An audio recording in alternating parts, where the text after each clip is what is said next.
Birgit Holzer, bonjour, merci de nous rejoindre. Alors, vous êtes correspondante pour des quotidiens régionaux, une douzaine de quotidiens, dont plusieurs, c'est important de le préciser, en Bavière, non loin d'ailleurs des villes qui ont été touchées. L'Allemagne qui est secouée par une série noire.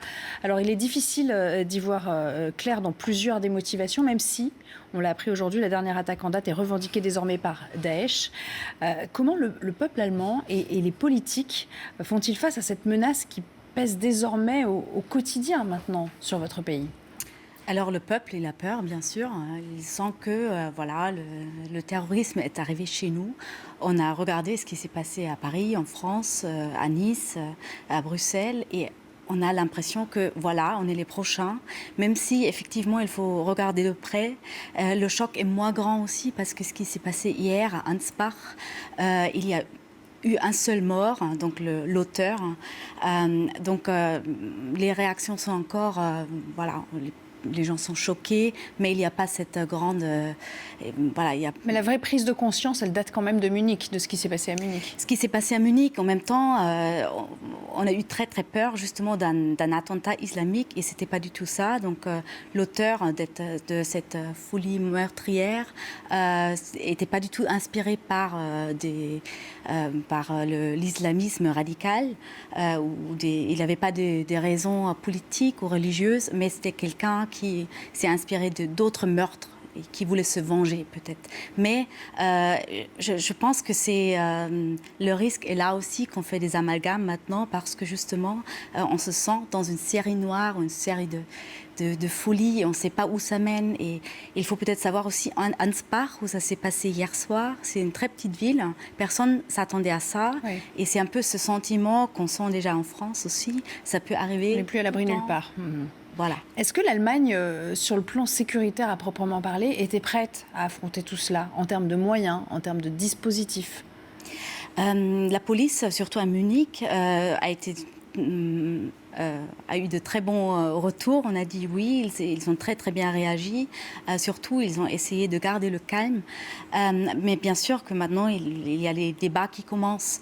On dit que la police devrait être plus visible, plus présente. Il y a même le débat de faire des patrouilles du militaire, ce qui s'est fait, dans des temps normaux, se fait pas en Allemagne.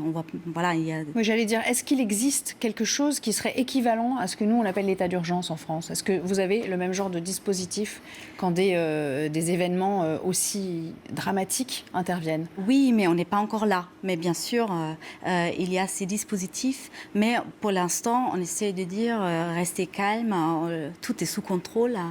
On va déjà essayer de renforcer un peu le dispositif de police existant.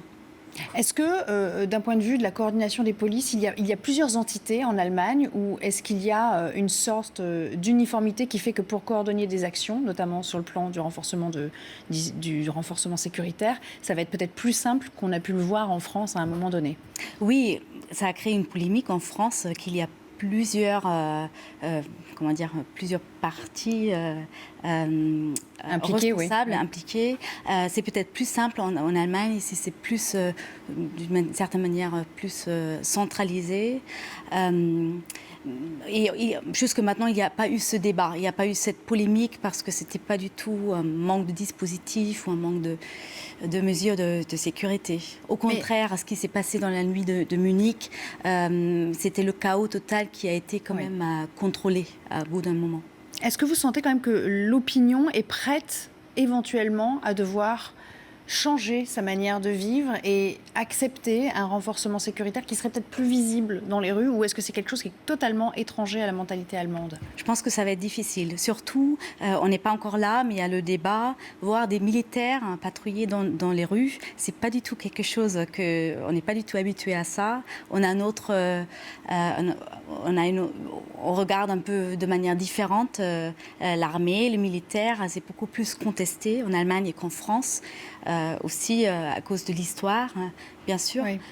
Mais bien sûr, les gens veulent se sentir protégés. Donc je pense qu'on est peut-être prêt à accepter un peu plus de sécurité. Mais l'autre grand sujet, c'est le débat autour des réfugiés, l'accueil de réfugiés. Comme il y en a eu beaucoup arriver, surtout l'année dernière, mais aussi un peu cette année, en Allemagne. Et maintenant, voir apparaître... Ça apparaît dans le champ politique, ça crée des débats qui sont controversés. Même si, justement, le ministre des Affaires, le ministre de l'Intérieur a essayé d'avoir un discours plutôt calme, il a appelé à ne pas faire des amalgames, voilà, à ne pas mettre un soupçon général. Mais bien sûr, ça va être le sujet, comment gérer le problème, comment contrôler qui va arriver en Allemagne, et qui sont les motivations des personnes. Et ça va créer peut-être plus de soupçons dans la... Et vous craignez qu'on en arrive à des excès ou même à des débordements verbaux? Bien sûr. Oh, bien sûr. Ça commence déjà un petit peu? Oui, bien sûr. Bien sûr, on a une plus ou moins extrême à droite, l'AfD, qui va utiliser, comme on l'a déjà vu, ces faits pour faire des polémiques, pour dire trop c'est trop, on peut pas sécuriser, on ne peut pas garantir la sécurité de nos citoyens. Donc bien sûr, ça va être plus compliqué aussi pour le gouvernement. Un mot à présent, là je m'adresse à l'observatrice à la fois des événements dans son pays et dans notre pays, puisque vous couvrez l'actualité en France, vous êtes correspondante. Vous notez des différences d'approche entre ce qui s'est passé en Allemagne et en France, juste après des événements de cette sorte, des différences peut-être culturelles dans la manière d'aborder ça sur le plan émotionnel, où les deux pays le font de la même manière, selon vous? Pour moi, non. Pour moi, en France, on est plus dans l'émotionnel, mais... C'est aussi en France qu'il y a eu des attentats beaucoup plus graves dernièrement. C'est lié à l'ampleur des choses selon vous? Peut-être aussi, mais peut-être justement c'est une autre culture d'aborder les choses, d'essayer de garder le calme, d'être moins dans la confrontation, je trouve, hein, au niveau des politiques, et de ne pas utiliser des drames comme ça pour ces jeux politiques, même si ça peut arriver aussi, bien sûr. Peut-être qu'on pourrait prendre exemple sur certains aspects de ce qui se passe chez vous. Merci beaucoup, Birgit Holzer.